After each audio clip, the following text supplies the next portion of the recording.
I'm in the Barbados. I don't mind saying it's one of my favorite islands. I was reading about the island and they said recent archaeological digs showed that there were remains from indigenous people that came probably from Venezuela from as early as 1623 BC, so a long time ago. It makes me think of issues of indigenous people in Canada, our Aboriginal population.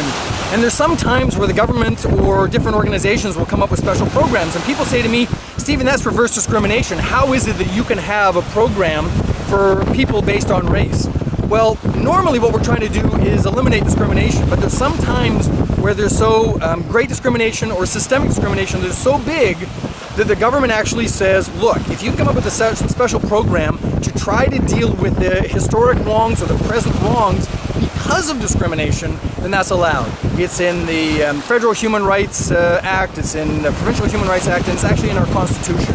So those are rare. What we want to get to is we want to get to the point where we don't need that and that everyone is more or less treated equally or equitably. Until we get there, sometimes there's going to be special programs. So it's not actually reverse discrimination. If you got discrimination where you need to correct it, that's fine. But if you got special programs, then what you have to decide is, what is the purpose? If it's a good purpose to try to correct these wrongs, then that's a good thing. If you want to find out more about some of these things, you can go to my website, stephenhammond.ca, that's Stephen with a PH, or you can also go to my resource store, that's the humanrightstrainingstore.com, humanrightstrainingstore.com. There's all kinds of resources that you can use in your workplace. Otherwise, I hope you get an opportunity to come to the Barbados, because it's just stunning. It's quite beautiful.